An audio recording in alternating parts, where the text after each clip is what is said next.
এটা একটা বড় মার্কেট খড়গপুরে, অনেক নামি মার্কেট। দেখো আমি ওনাকে চিনি না, উনিও আমাকে কিন্তু চেনে না, কিন্তু উনি আমার সামনে আছে। তো উনি যখন কোনো বাধা দেখছে সামনে বা কিছু মানে কিছু বি পড়ে আছে, উনি কিন্তু আমাকে সিগন্যাল দিচ্ছে। এই যে উনি আমাকে সিগন্যাল দিচ্ছে সামনে থেকে, এইটারই মানে হচ্ছে রাইডার। এনাদের মতো মানুষকেই বলা হয় রাইডার। খড়গপুর ঢুকছি, মুম্বাই যাওয়ার সময় এদিক দিয়ে ডান দিক নিয়েছিলাম। আর খড়গপুর ভাই রেড সিগন্যাল দিয়ে রেখেছে, কি করে ঢুকবো? ওইদিকে হচ্ছে মুম্বাই আর বাঁ দিকে হচ্ছে খড়গপুর। তো আজকে তো খড়গপুর যাচ্ছি, তাই বাঁ দিকে ঢুকবো। তো যদি মুম্বাই যেতাম তাহলে এদিক দিয়ে ডান দিক নিতাম। এই সার্কেলটা নেওয়ার পর প্রথম যেই বাঁ দিকটা আছে ওটা হচ্ছে মুম্বাই। অনেক বছর পর খড়গপুর ঢুকলাম, মানে এসছিলাম যখন এখান দিয়ে কোথাও রাইডে গেছিলাম একবার, একটুখানি সামনেই একটা চায়ের দোকান আছে যেখানে চা খেতে ঢুকেছিলাম।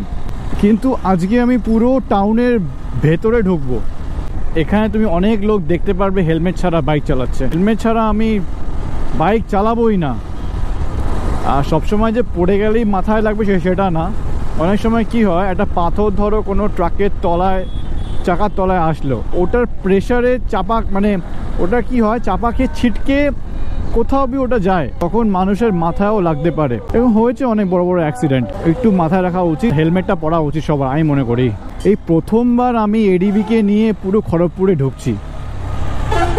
এটা এই কারণেই বললাম, কারণ আগে আমি খড়গপুরে থাকতাম। আমি অ্যাপাচিকে নিয়ে এসেছি অনেকবার, কিন্তু এডিবিকে নিয়ে আসা হয়নি। এই প্রথমবার ঢুকলাম।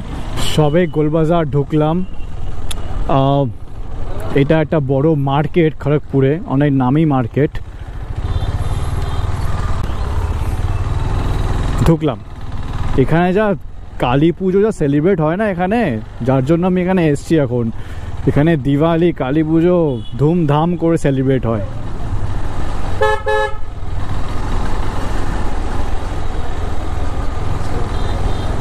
এটা হচ্ছে মিনি ইন্ডিয়া। খড়গপুরকে বলা হয় মিনি ইন্ডিয়া।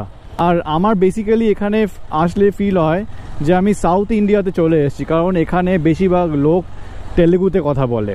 খুব সুন্দর জায়গা। আর এখানে হচ্ছে তোমার ইডলি ধোসা দারুণ পাওয়া যায়, বিরিয়ানি সেই টেস্ট। কিন্তু হ্যাঁ, কলকাতার বিরিয়ানি বেস্ট। আর এখানে হচ্ছে ইডলি ধোসা খুব ভালো করে পাওয়া যায়।